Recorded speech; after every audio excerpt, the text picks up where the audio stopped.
Hello, humans. Welcome back to Your Thoughts Are Valid, and I hope you all are doing great.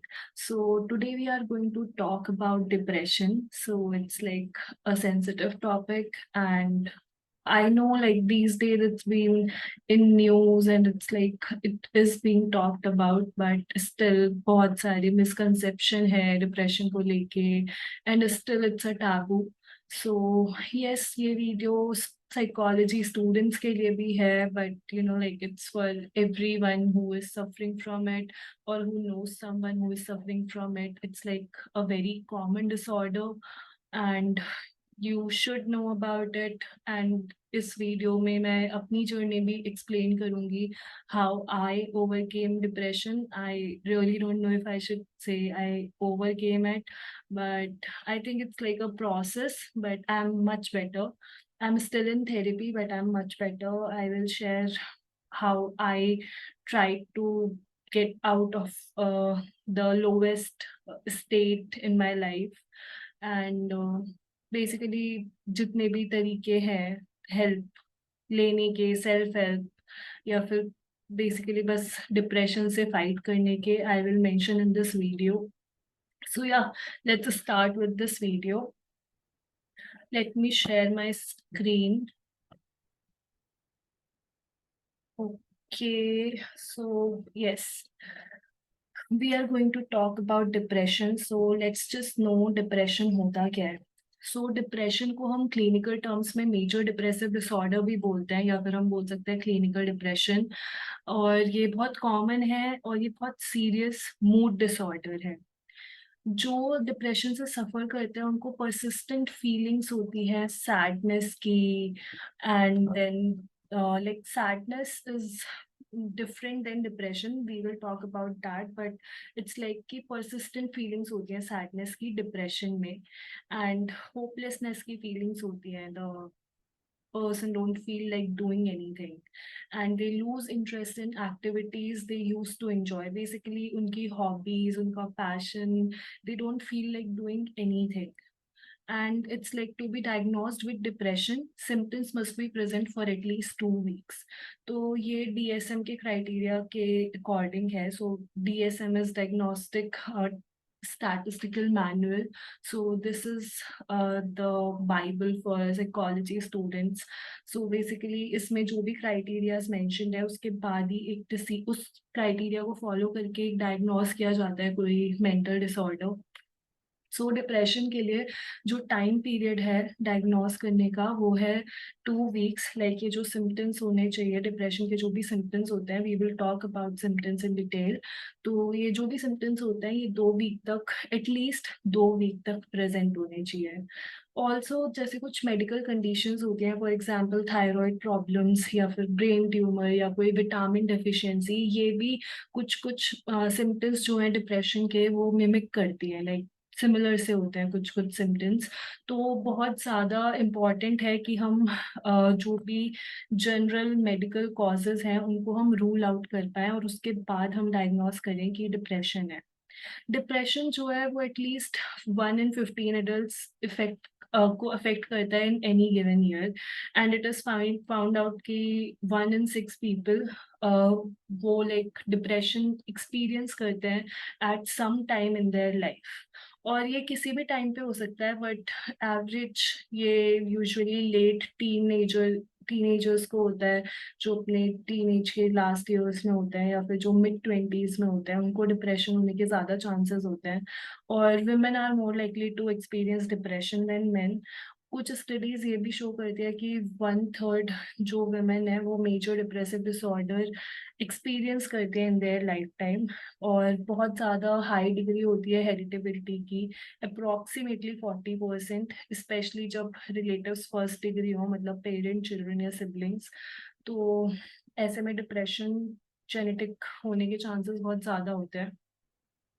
So yes, ये जो भी data मैंने बताया है 1 in 15 adult and 1 in 6 people, so this is all reliable because ये American psychological association, जो कि world की सबसे बड़ी साइकोलॉजिकल एसोसिएशन है, उनका डेटा है. So it's like the most accurate, so you can trust this. So after looking at this you can imagine कि ये कितना कॉमन है और सीरियस कितना है वो भी हम समझते हैं. So let's move on.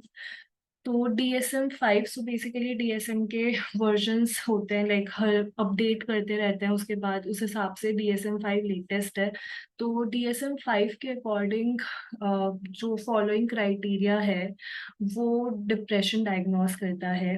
जो इंडिविजुअल है उसको इनमें से 5 या 5 से ज़्यादा सिम्टम्स होने चाहिए फॉर 2 वीक पीरियड, एंड उसमें से एक सिम्टम एटलीस्ट एक सिम्टम या तो डिप्रेस्ड मूड होना चाहिए या फिर लॉस ऑफ इंटरेस्ट और प्लेजर होना चाहिए. ओके, या तो डिप्रेस्ड मूड या फिर लॉस ऑफ इंटरेस्ट और प्लेजर.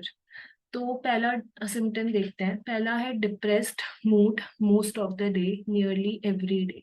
सो इट्स लाइक कि आप पूरा दिन ही सैड हो. इट्स नॉट लाइक कि for a certain period of time like you just don't feel like doing anything, you don't have the energy और mood to do anything. ना physical energy है ना mental energy है to do anything.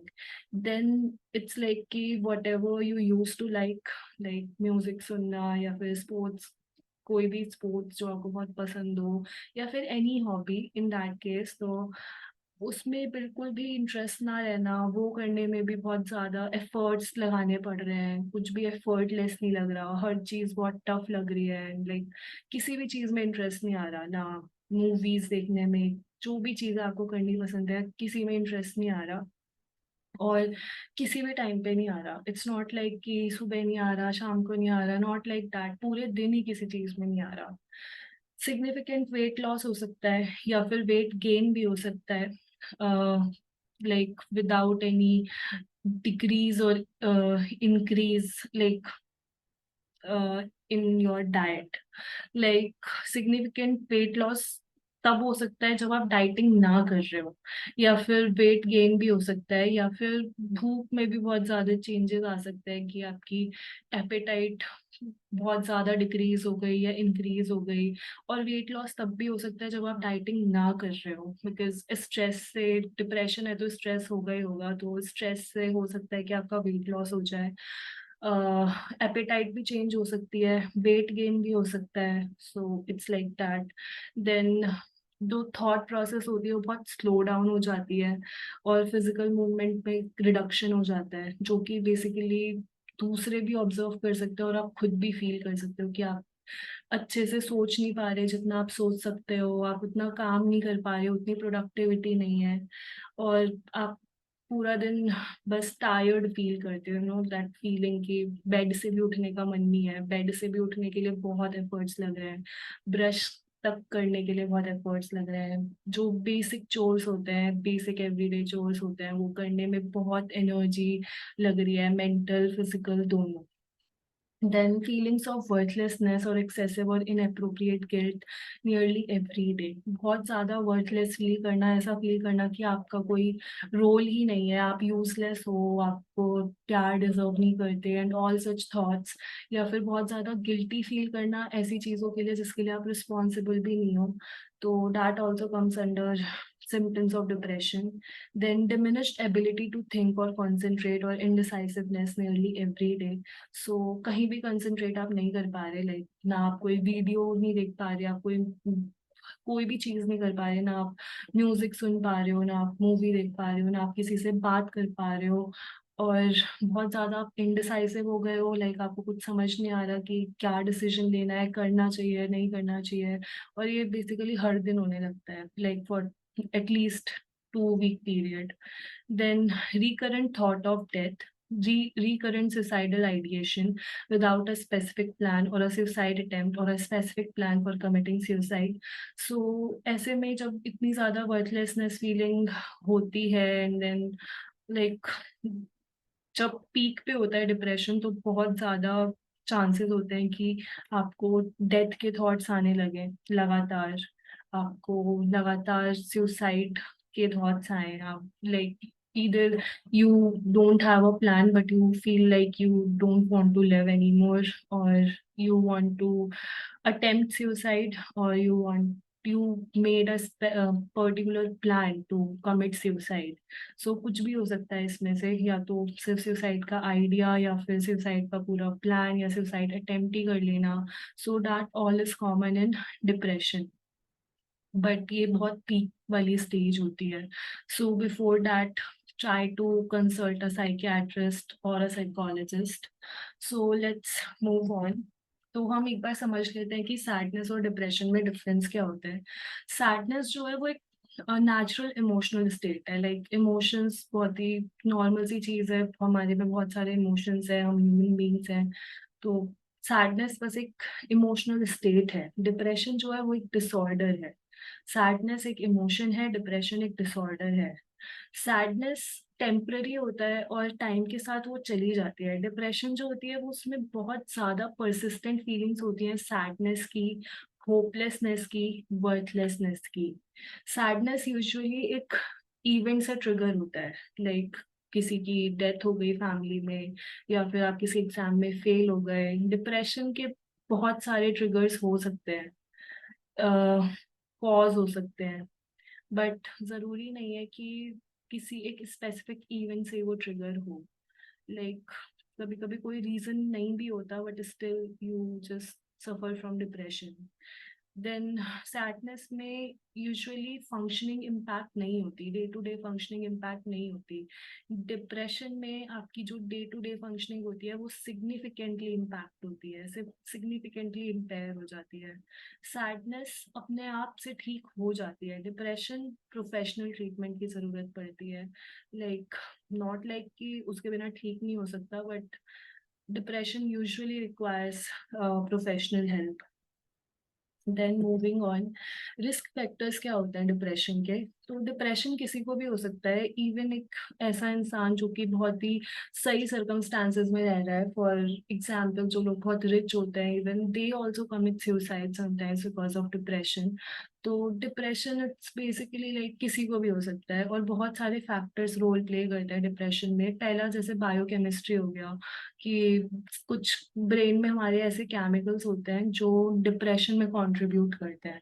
जैसे कि stress hormone, बहुत stress hormone बहुत ज़्यादा हो गया, या फिर जो हैप्पीनेस वाला हार्मोन है वो सिक्रीट नहीं हो रहा. So biochemistry plays a role like that. Genetics में क्या होता है, depression runs in family. So basically अगर कोई आइडेंटिकल ट्विन है जिसको डिप्रेशन है, तो दूसरे को 70% चांस है कि उसको भी डिप्रेशन होगा. Personality, it's basically like childhood experiences, कैसे हैं आपकी पर्सनालिटी, कैसे बनी. If you are a person with low self esteem, who like you can be easily overwhelmed by stress, or you are usually like pessimistic, then it's like you can easily suffer from depression. Like you are more likely to experience depression. और environmental factors भी affect करते हैं. Like if you are continuously exposed to violence, or like you are neglected by everyone, or you have suffered abuse at some point in your life, or maybe poverty, these all things contribute to depression. So like such people are more vulnerable to depression. So these are some of the risk factors for depression. Then how is depression diagnosed?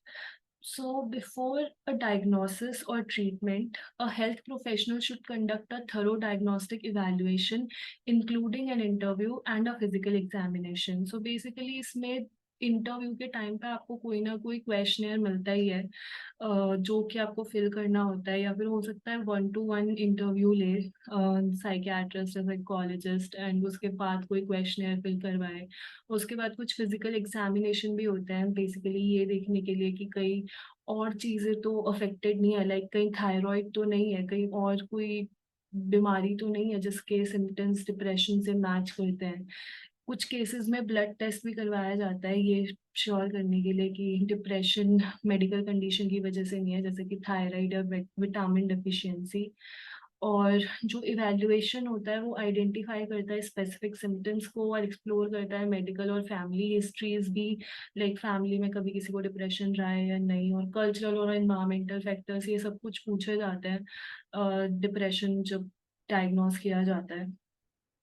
जिससे कि एक final diagnosis पे doctor arrive कर पाए और फिर उसके बाद एक कोर्स ऑफ एक्शन वो प्रोवाइड कर सके अपने क्लाइंट को. सो that is how depression is diagnosed. Usually क्या होता है, आपको एक क्वेश्चनर दे दिया जाता है, उसके बाद उस क्वेश्चनर को लाइक साइकियाट्रिस्ट देखता है एंड फिर साइकियाट्रिस्ट आपका पर्सनल इंटरव्यू लेता है, सब कुछ पूछता है, medical history and everything. Then they give you some certain test कि ये टेस्ट कराना है. यूजुअली ब्लड टेस्ट तो होता ही होता है, थायराइड टेस्ट इन्वॉल्व होता है एंड थिंग्स लाइक दैट. तो वो सब कुछ देखने के बाद एक फाइनल डायग्नोसिस किया जाता है. So let's see how is depression treated. But before I come to this, I would like to tell you some not so common or not so talked about symptoms of depression. जैसे कि like हमने ये तो बात कर ली कि हमें किसी चीज में इंटरेस्ट नहीं आता, but like every like the smallest task you have in your at your head, it's like it gets very difficult for you to do that, and it's just too difficult to socialize. Like खुद को isolate करने का मन करता है depression के time पे. So these are some of the other uh, symptoms जो कि इतने बताए नहीं जाते, इतने डीएसएम में मेंशन नहीं है, या फिर इतना लोगों को उसके बारे में पता नहीं है. So it's like isolation is another thing which can lead to depression, or like after one suffers from depression, they are more likely to isolate themselves. So it's very important that you keep checking on your friends if they are behaving in unusual ways, or if they are not responding to you. You should ask them if they are fine or not, because like as a friend, it's your duty to check in on your friends. Then अब देखते हैं कि depression को treat कैसे किया जाता है. सो पहले तो मेडिकेशन के बारे में थोड़ी बात करते हैं. सो यूजुअली मेडिकेशन साइकियाट्रिस्ट ही प्रिस्क्राइब करते हैं. Like in all the cases only psychiatrist can prescribe the medication. Medication एक तरीका है, but it's like I would say कि अवॉइड टेकिंग मेडिसिन्स जब तक वो थेरेपी से या और चीज़ों से ठीक हो रहा है. Try doing that, and medication should be the last thing you should opt for, because medication के बहुत साइड इफ़ेक्ट्स होते हैं. And okay, we will talk about that a bit later. Let's just understand. तो brain chemistry जो होती है वो usually individual depression में कंट्रीब्यूट करती है, एंड वो ट्रीटमेंट में भी रोल प्ले कर सकती है.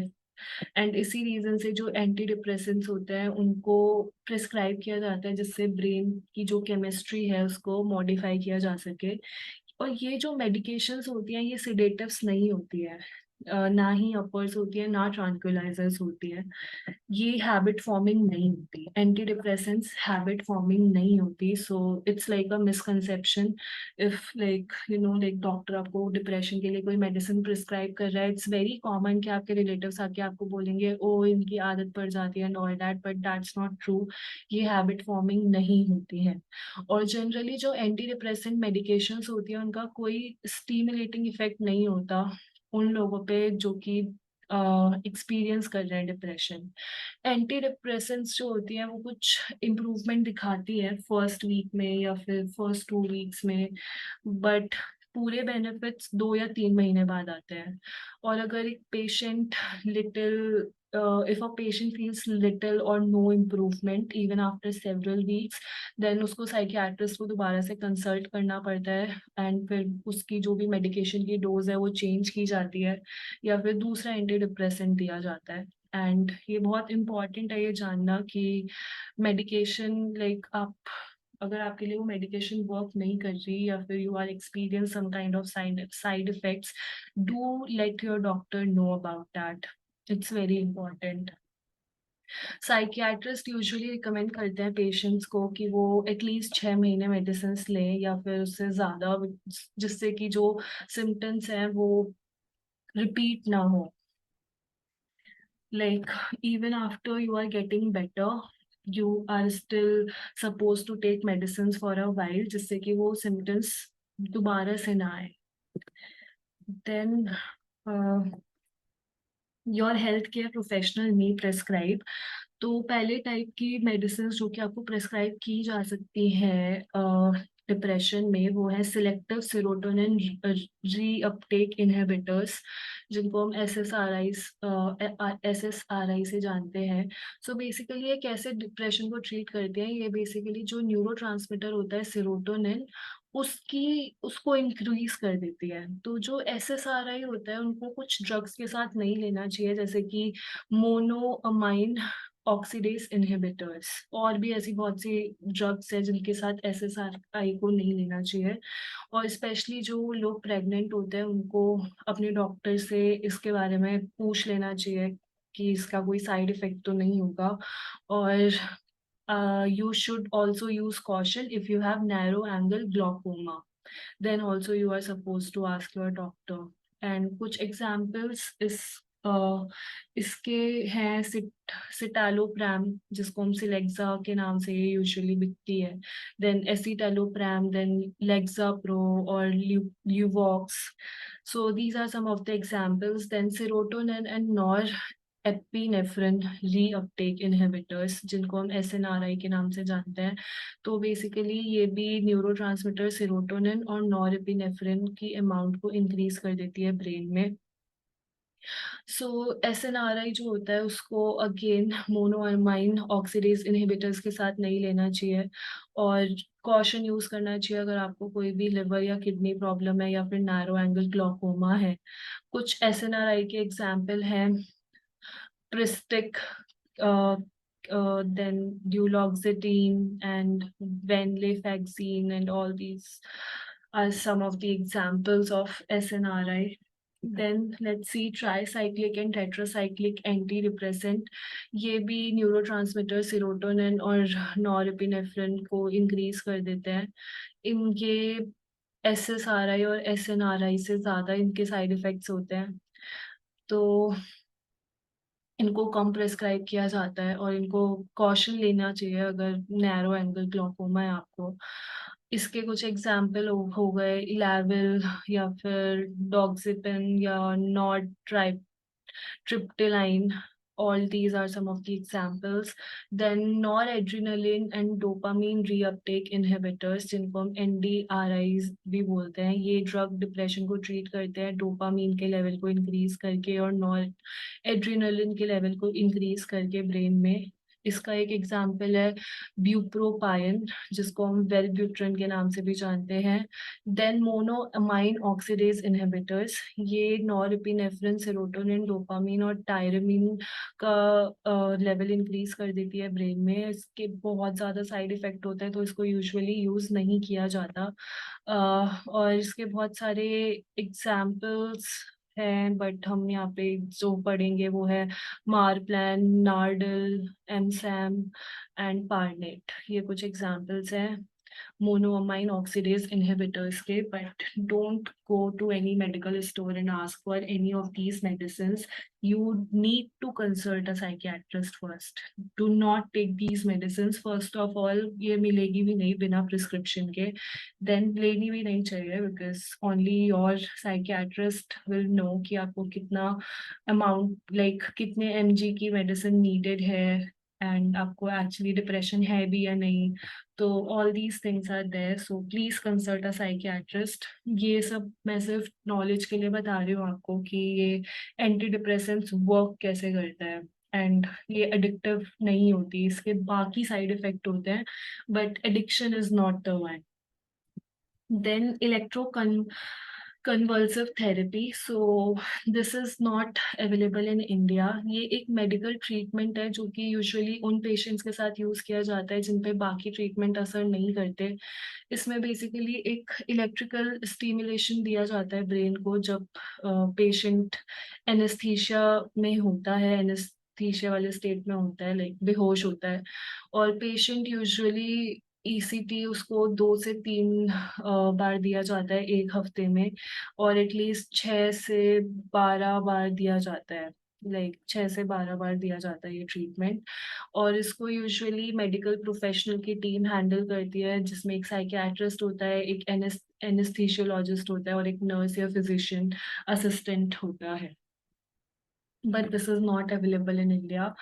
आई गेस इंडिया में ये एक ही जगह होता है, but it's like it is becoming common in US, but बहुत रेयरली इसको यूज किया जाता है और बहुत एक्सपेंसिव होता है। देन साइकोथेरेपी, और जिसको हम टॉक थेरेपी भी बोलते हैं, इसको यूजुअली यूज किया जाता है माइल्ड डिप्रेशन को ट्रीट करने के लिए या मॉडरेट से सीवियर डिप्रेशन को ट्रीट करने के लिए। साइकोथेरेपी को यूजुअली मेडिकेशन के साथ यूज किया जाता है। लाइक बेस्ट रिजल्ट उन्हीं लोगों में दिखे हैं जिन्होंने मेडिकेशन और थेरेपी साथ में ली है। कॉग्निटिव बिहेवियरल थेरेपी जो है वो डिप्रेशन को ट्रीट करने में इफेक्टिव पाई गई है। ये एक ऐसी थेरेपी है जो कि प्रॉब्लम सॉल्विंग पे ज़्यादा फोकस करती है, प्रॉब्लम सॉल्विंग और वो प्रॉब्लम्स जो कि प्रेजेंट में है। सीबीटी जो है वो एक इंसान को हेल्प करती है कि वो अपनी डिस्टॉर्टेड या नेगेटिव थिंकिंग पैटर्न को रिकॉग्नाइज करे, और गोल बनाती है कि वो अपने थॉट्स को चेंज करे, अपने बिहेवियर को चेंज करे और रिस्पॉन्ड करे चैलेंजेस को एक पॉजिटिव मैनर में। साइकोथेरेपी में involve only the individual, like usually ये 1-to-1 ही दी जाती है थेरेपी, बट कुछ जगह लाइक लाइक फैमिली काउंसलिंग भी होती है, कपल्स थेरेपी भी होती है, या फिर ग्रुप थेरेपी भी होती है। तो यहाँ पे ऐसा होता है कि जो जिनको सिमिलर इलनेस है उनको एक ग्रुप में रख दिया जाता है, और फिर लोगों को ऐसा लगने लगता है कि yes they are not alone, and they finally start healing when they see कि उनको सपोर्ट मिल रहा है, there are others who feel the same. Then severity, कितना सीवियर है डिप्रेशन, उस हिसाब से ट्रीटमेंट जो है वो डिपेंड करता है कि ट्रीटमेंट कितना लंबा चलेगा, कुछ वीक चलेगा या ज़्यादा चलेगा। कुछ केसेस में बहुत सारे केसेस में एक्चुअली जो इम्प्रूवमेंट है वो 10 से 15 सेशन में दिख जाता है, but again it depends on how severe your depression is. And usually it's like कि इम्प्रूवमेंट आ जाएगा, बट पूरी तरीके से रिजॉल्व करने के लिए it does take time. So that is about therapy.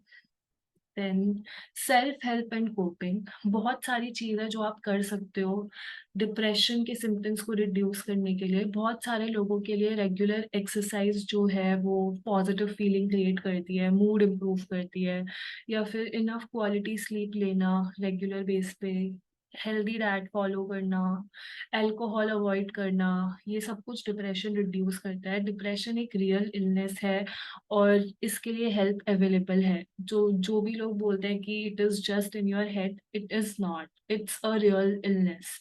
So don't invalidate your feelings or your thoughts, because you need to consider your feelings accurate. You need to understand that your feelings are valid and that it is an illness, and there is no shame in accepting that, because help is available and many people are suffering from that. And if you are experiencing symptoms of depression, a first step is to see your family physician or psychiatrist. जब भी आपको लगे कि depression, आपके जो symptoms है वो depression से मैच कर रहे हैं, इट्स वेरी नेसेसरी कि आप साइकियाट्रिस्ट को दिखाओ, या फिर एटलीस्ट कोई फैमिली में फिजिशियन है तो उसको कंसल्ट करो, बिकॉज दे मस्ट नो कि ये डिप्रेशन के सिम्टम्स हैं। अपनी जो भी कंसर्न्स हैं, फीलिंग्स हैं, उनको एक इवैल्यूएट करो कितनी वैलिड है वो। लाइक अपने नेगेटिव थिंकिंग पैटर्न को खुद ट्राई करो कि आप उसको एनालाइज कर पाओ, और अपनी मेंटल हेल्थ नीड्स को स्टार्ट करो एड्रेस करना। लाइक व्हेन यू थिंक कि you are not at all in a state to do something, start saying no. No is always an option. Saying no is always an option. So give your mental health priority.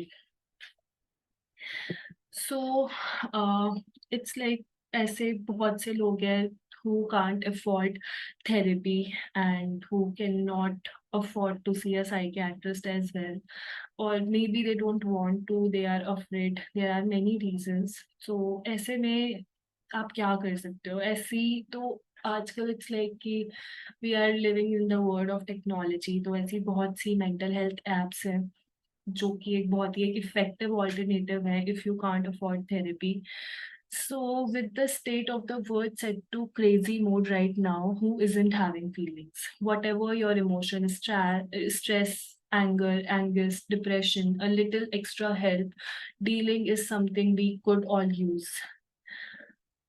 Am I right? These apps are like a little pocket therapy, not to be replaced by actual therapy. Let me just emphasize that enough, because it's not like it is anything in comparison to real therapy. But these are easy to use and approachable and sometimes fun. They can actually tell you ways to manage your mood and help you change your unhealthy thought patterns, although it's not at all as effective as therapy. And they can give you effective strategies to stay grounded when life feels out of control. तो ये सारी apps मैंने खुद से use की हुई हैं, and I can tell कि ये सारी अच्छी एप्स हैं if you can't afford therapy and you are looking for some kind of help. So talk life is a good app. Then Uper is amazing. HearMe में basically you will get some trained listener who will listen to your problems. Sometimes all you need is like to talk to someone. So it's like आप anonymous रह के आप किसी trained listener से बात कर सकते हो. Then वाइजा में artificial intelligence है जो कि बहुत सारे CBT टेक्निक्स आपको बताता है, कॉग्निटिव बिहेवियरल थेरेपी टेक्निक्स आपको बताता है, जो कि आप डेली लाइफ में यूज कर सकते हो to make your mental health better. Now and Me is another amazing app. So these are all good apps with like good rating, so you can use these apps. इनमें कुछ like बहुत सारी चीजें free हैं, but if you need professional help you will definitely have to pay. So that is there, but other than that there are many free options in these apps, so for that you can use these apps. Then these are some helpline numbers and contacts. So if you were in a crisis or needed to talk to someone at hours outside scheduled sessions, please contact any of the helpline numbers listed below in the given availability. So ASRA is like, it's for 24 hours and it's 7 days a week. One Revella Foundation is again for 24 hours and 7 days a week. So yeah, you can take a screenshot of this, and if you are facing the problem, you can definitely dial these numbers. Or if you know anyone who is facing this problem, having suicidal thoughts, please forward this to them. Again, there is nULTA app which focuses on your mental health being. This is available on Google Play Store as well as Apple Store. I will give the link in description, so you can download this app from there and seek help. Now I will talk about my journey in depression and how I overcame it. So it's like मुझे depression अलग अलग part में हुआ है life के. Like पहले 10th में हुआ, देन मुझे कोटा जब like when I dropped a year after 12 to prepare for my NEET exam, मैं जब कोटा गई तब मुझे हुआ. And then even when I was pursuing my bachelor's I faced depression, और मेरा major reason loneliness था. And there were other reasons as well, but major was loneliness and lack of abandonment, fear of abandonment. And yeah, these were my major reasons. मुझे सबसे ज़्यादा help की है therapy ने, इसलिए मैंने उसको कैपिटल में लिखा है. और मेरी जो थेरेपी है वो सीबीटी फोकस, लाइक जो थेरेपी में मैं हूँ, it is CBT based, like cognitive behavioural therapy it is. So it helped me a lot. मुझे अपने डिस्टॉर्टेड नेगेटिव पैटर्न पता चले. लाइक मैं बाद में अपने थॉट्स, मेरे जो भी कोर बिलीव्स हैं, मैं उस पर ध्यान देने लग गई कि मेरा कोर बिलीफ ये है कि आई एम अनलवेबल. देन मैं उस पर ध्यान देने लग गई, एंड फिर मैंने अपने ही थॉट्स को चैलेंज किया कि मैं ऐसा क्यों सोचती हूँ. और फिर जो भी वो रीजंस थे कि इसमें से कितने वैलिड हैं, कितने लाइक एक्चुअली रैशनल है। तो जब आप डिफरेंशिएट कर सकते हो कि ये थॉट्स रैशनल है और ये इरैशनल है, आधी प्रॉब्लम्स वहीं सॉल्व हो जाती है। So therapy helped me a lot. Therapy से मेरा कंपैरिजन करना बहुत कम हो गया। मेरा जो फियर ऑफ अबैंडनमेंट है वो मुझे बेटर वे में डील करना आ गया। I am still trying to be better at that, but I have improved a lot. So therapy helped me the most. Then I was taking medication in between when it was like very severe. Then I took medication. So insomnia is another thing which happens in depression. You are unable to sleep sometimes, or if you are sometimes just oversleeping, you just want to sleep for like the whole day. तो मुझे जब insomnia हो गया था, like when I was unable to sleep, तब मैंने medication ली थी। So yeah, I had to take help of medicine, and it's there is no shame in taking antidepressants. You should take, if your symptoms are severe, you should take it. It's very necessary, and therapy and medication together works wonder. So yeah, you should consider that. Then talking to friends. So I was lucky enough to have good friends, to have friends who understood me in times of crisis, who understood my thoughts, who understood my feelings and what I'm going through. Although there were many who didn't, many people around me who invalidated my feelings, but there were close friends of mine who supported me at that time. So that helped me. But if you feel like you don't have anyone, don't just feel like that, because support is available everywhere. I just gave you the name of some apps. So just go to those apps, especially HearMe. There you can find someone who will actually listen to you. Now and Me also provides help in the same way. So yeah, there are many people out there who will help you in this time, and your details, your personal life will be anonymous only. Like, it will be confidential, so don't worry about confidentiality. Then you should set small goals, like even like just getting up from bed, brushing your teeth and taking a bath. That's enough. Like, sometimes surviving is all you can do. You can thrive later. Sometimes just try to survive. That's enough. Surviving is like a goal for you. So just do that. Don't die. That's it. Then for me, stand-up comedy was like coping mechanism. So मेरे जो भी events मुझे guilty feel कराते थे, या फिर जो भी सोच के मैं सैड होती थी, जिन थॉट्स को, जिन मेमोरीज को सोच के मैं सैड होती थी, उसको मैंने स्टैंड अप कॉमेडी में कन्वर्ट कर दिया। लाइक अपने ही दिमाग में, लाइक मैं लिखने लग गई उन थॉट्स को फनी वेज में, उस सिचुएशन को फनी वे में नरेट करने लग गई अपने ही दिमाग में। So that work for me. For others it's like poetry, art और anything. So for me it was a stand up comedy. So yeah, that is something personal, but I'm just telling you my journey. So that's why I just mentioned it can be art for you, singing or anything, any hobby. Then I used to go for walk every day listening to music. So it's like even I'm suffering from depression, sometimes it's just too hard to get up from bed and go out. But then I used to force myself to just go for a walk.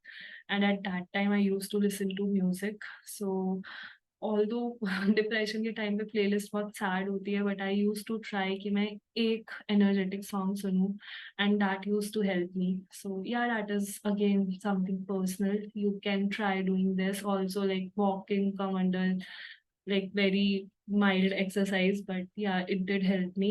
And then crying, there is no shame in crying. Just cry, just express your feelings. Just if you are angry, just shout in your pillow, just cry.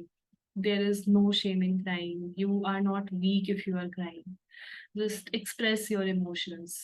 Not if you are not comfortable in front of others, you can cry in alone. No one, and no one's watching you. Just cry.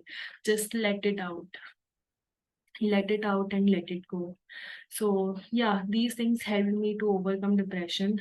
And there are other things you can try. I tried a lot to do meditation, but I don't know, I think I'm just not the right person for it. I can't really meditate. मुझे बहुत ज़्यादा negative thoughts आने लगते हैं. Although I know it takes a lot of practice, but मैंने ज़्यादा efforts किए भी नहीं, to be honest. But you can try meditation. There are many resources available. There are many apps available. Then do try to exercise, because इसके proven like बहुत सारी research study show करती है कि exercise does help you in overcoming depression. For like 2-3 months I joined gym, but I had a lot of work on my plate at that time, so I couldn't continue it. But it does help. Honestly, it does help doing exercise. And if you are not a person who can do exercise, if there must be some sport you like, or there might not be, but if there is, try doing that. Play badminton, play tennis, or whichever sport you like, basically outdoor sport, even indoor, like just to distract yourself for a while. Distraction is not the cure, but it does help you sometimes. So, don't be ashamed of your depression. That's like one thing I would like to say, that just don't be ashamed of your depression. It's common, it's very common, and talk about it. If you are going to talk about it, others gonna understand you. And there are thousands out there who want to listen to just one thing, that they are not alone. And trust me, you are really not alone. The number of people suffering from depression is very high, and you are really not alone. And it's real, it's not in your head. So don't be ashamed of your depression. And let's start the journey of mental health wellness today itself. मैं description में एक depression test दूंगी. So it's like a good mental health test, like depression test. Although you can't really rely on it, don't rely on it. But अगर उसमें score high आए बहुत ज़्यादा, do consult a psychiatrist. You really should. वो खुद उसमें लिख देंगे, आपका जो भी स्कोर आएगा आपको उसमें बता देंगे. कि अगर लो स्कोर है तो वो बता देंगे कि डिप्रेशन नहीं है, you really don't need to do anything. अगर मॉडरेट है, you might consider taking help, seeking professional help. But अगर हाई है देन यू मस्ट. तो मैं उसका लिंक डिस्क्रिप्शन में दे दूंगी. ऑल्सो स्कोर बहुत ज़्यादा हाई है, तो जो प्रोफेशनल हेल्प के लिए, अगर आपके पास, आप किसी साइकियाट्रिस्ट को नहीं जानते या किसी साइकोलॉजिस्ट को नहीं जानते, तो उसके लिए मैं अगेन एक लिंक दे दूंगी जहाँ पे अफोर्डेबल साइकियाट्रिस्ट और साइकोलॉजिस्ट दोनों अवेलेबल हैं. So just go through that list, try to find help which is affordable.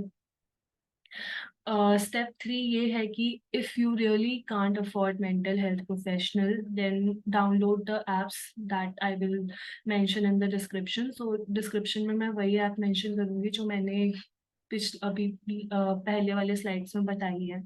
उन्हीं का लिंक मैं दे दूँगी डिस्क्रिप्शन में. You can download those apps. और keep track of your mood using app or by journaling. So yeah, journaling is something which really helped me to overcome depression. I guess I forgot to, oh yeah, sorry, मैंने journaling वाला skip कर दिया. So journaling did help me in overcoming depression. अपने thoughts को लिखना, it's like when I was not taking therapy, so journaling was something जहाँ पे मैं अपने thoughts को basically लिख सकती थी, तो मुझे थोड़ा light feel होता था. तो journaling बहुत help करती है. And even today जब मुझे आइडेंटिफाई करना होता है कि मेरा कोई थॉट इरेशनल है या rational, I do write it, then I think about it, then I label it as irrational और rational. So journaling does help. It depends on you कि आपको किस तरीके से करनी है, क्या लिखना है. So just write that, and if you can make a diary for it. I usually like writing instead of typing, so मेरी तो डायरी है. But you can use many apps are there for journaling as well. मैं उसके लिए भी कुछ apps mention कर दूंगी description में. You can go download those apps and keep a track of your mood, or just general whatever you feel like.